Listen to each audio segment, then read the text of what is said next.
নমস্কার আমার প্রিয়জনেরা, এখন আমরা ঘুরতে বেরিয়েছি। এই গাড়ির চাবি আরও ড্রেস পরেছে, অনেকদিন পরে এই ড্রেসটা পরতে দেখলাম।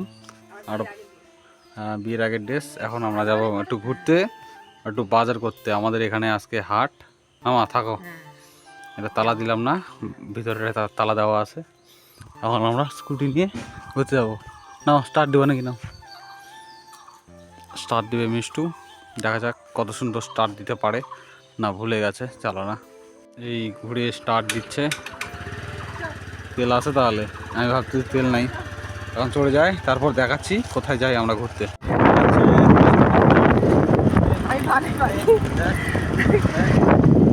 এদিকে আসি ঘুরতে, এই সাইডে দেখো, এদিকে আমাদের একটু জমি আছে 10 কাঠার মতো, আর পিছনে পেলে একদম আমাদের বাড়ি। চলে আসছি এই বট গাছের নিচে। এই জায়গাটার নাম হচ্ছে কি বলে, কয়রাগল বলে গেলাম। এটা ধর্মপুরে পড়ে অবশ্য। এখানে নতুন পুল উঠছে, কঠিন খারাপ। তারপর ব্লগের রাস্তা আছে, খুব সুন্দর রাস্তা।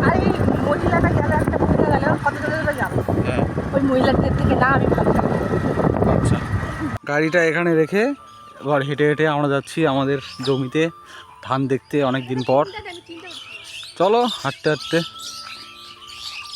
জামাটা পরে বেশি চেনা যাচ্ছে তোমার, ফটফট দেখা যাচ্ছে।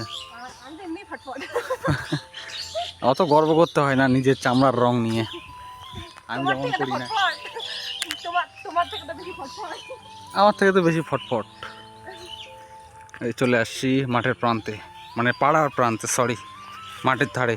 আমাদের ধান খেতে আমরা পৌঁছে গেছি। আমাদের ধান খেতের ধানের অবস্থা দেখো, ছোট বড় বিচন পাইনি ঠিক মতো, তাই এরকম হয়েছে। ছোট বড় বিচন তার মধ্যে লাগানো, কেমন হবে হবে ভগবানের দহায় ছেড়ে দিয়েছি। এখন জল নেই জমিতে, শুকান দেওয়া হয়েছে, শাক হয়েছে। আর লোকের ধান দেখো কত বড় হয়ে গেছে। আর লোকের ধান বড় হয়ে গেছে কিন্তু ধান ধরেনি এখনো। আর আমাদের এখন শীষ চলে আসছে। এক অবস্থা, কেমন যে হবে ভগবান জানে। চলো এটাতে যাই, ওর ডাঙ্গার থেকে ঘুরে আসি। ডাঙ্গাতে ধান লাগাইনি, সে দেখে আসি জমিটা কীরকম হয়ে পড়ে আছে। যেখানে শসা লাগানো হয়েছিল 1 বিঘা জমির কাছে, দেখো কত শসা পড়েছে। শসা পড়ে আবার শসার ফুল ধরেছে সবগুলোতে, আবার অসময়ে শসার ফুল, টোটালটা শসার ফুল। আমরা এটা তো পাটও ফেলাইনি, ধানও লাগাইনি, পড়ে আছে জমিটা গোটাটাই। আমাদের জমিগুলো ছাগলের কল্যাণের জন্য, গরুর কল্যাণের জন্য রাখা হয়েছে, যেন ঘাস খেতে পারে। কারণ সবাই তো পাট আর ধান লাগিয়েছে, আমরা লাগাইনি। যেগুলো সাদা হয়ে আছে ওগুলো পাট লাগাইছে, আর বাদ বাকি টোটালটা ধান। আর আমরা কিছু লাগাইনি, এগুলো ছাগলের জন্য আর গরুর জন্য রাখা হয়েছে। হ্যাঁ মিষ্টু, খেতে পারে, বেঁচে থাকতে পারে। আর কত দেখো শস্য কতগুলো, মানে কত যে নষ্ট হয়েছে শস্য তার হিসেব নেই। আর তার মধ্যে গাছ দেখো কত গাছ হয়েছে শস্যের। আর তা বাদেও জলের কারণে অনেক শসা মারা গেছে, দেখতে পাচ্ছেন না গাছগুলো।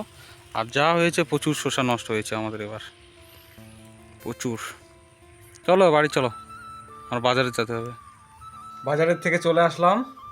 আজকে নিয়ে আসছি কল্লা, পটল এবং আলু কেরি ব্যাগের মধ্যে থাকার জন্য। আপনারা দেখতে পাচ্ছেন না হয়তো, মা ওখানে বসেছিল, এখন কোথায় গেল? বাইরে গেছে হয়তো, দরজা তো লাগানোই আছে, তো বাইরেই আছে, ঘুরে বেড়াচ্ছে।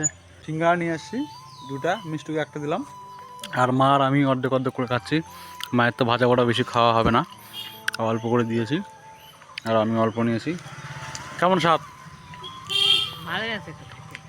এই সিঙ্গাড়াটা হাটের মধ্যে টপ, মানে আমাদের এদিককার এরিয়ার মধ্যে টপ সিঙ্গাড়া বানায়। এখনও দাম 5 টাকা, অসাধারণ খেতে লাগে। যদি কোনো দিন রাজুয়া আসবেন তাহলে রাজুয়া হাটে এই সিঙ্গাড়াটা একটাই মাত্র দোকান আছে, সেখানে পেয়ে যাবেন। অসাধারণ সিঙ্গাড়া। হ্যাঁ কি এই সিঙ্গাড়া কি ভালো তো।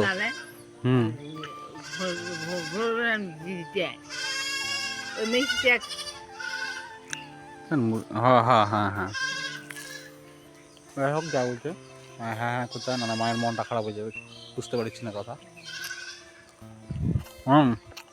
জল খাবেন? জল খাও, এটা আগে খাও, তারপরে জল।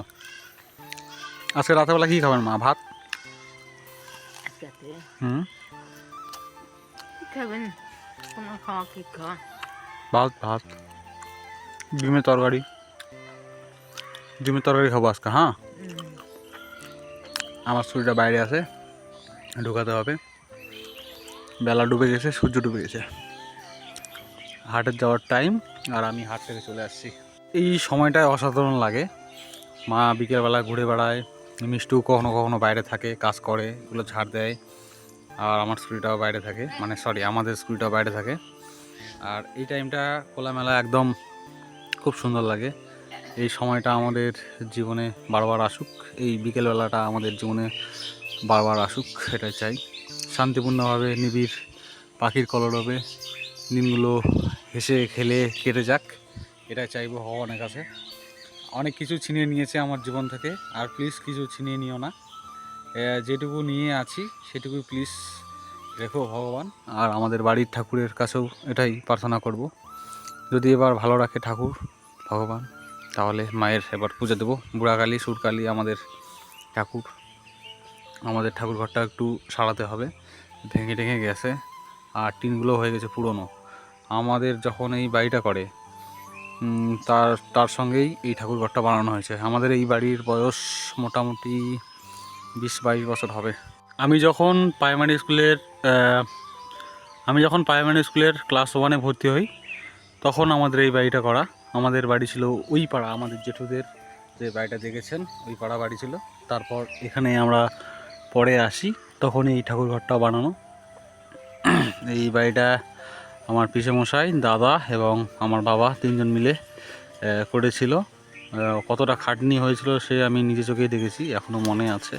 প্রচণ্ড খাটনি এই বাড়ি তৈরি করতে। দোতলার মাটির বাড়ি, মানে হিসেবে ধরতে গেলে 3তলা, আরও একটা উপরতলা আছে যেটা ব্যবহৃত হয় না, তবুও 3তলা বাড়ি। এগুলো বাড়ি করতে প্রচণ্ড খাটনি হয়। যে এটা করেছে আমার বাবারা 3জন মিলেই, বাবা, পিসেমশাই আর পিসেমশাইয়ের ছেলে আমার দাদা। কঠিন পরিশ্রম হতো। এখন রাত লেগে গেছে, রাত মানে সন্ধ্যা লেগে গেছে, মানে অন্ধকার হয়ে গেছে। মা শুয়ে পড়েছে, এই দেখো মা এখন হাত নিয়ে মানে হাতের ব্যায়াম করছে। আর আমাদের এদিকে চলছে রান্নাবাড়ি হবে, কারণ আজকে আমাদের করেছিল সেদ্ধ ভাত, আর ভাত আজকে শেষ হয়ে গেছে। রাত্রিবেলা ঠিক ছিল না যে আমরা কি করব আজকে ঠিক একদমই ছিল না যে আজকে মাছ খাবো না মাংস খাবো, কারণ আজকে আমাদের এখানে হাট। তো মিষ্টি বলছিল যে মাংস টাংস কিছু খাবে না, তো শেষে বললো যে ঠিক আছে হোক, তাহলে পোলট্রির মাংস নিয়ে আসো। তো নিয়ে আসলাম, হাফ কিলোর মতো নিয়ে এসে এটা এখন রান্না হবে।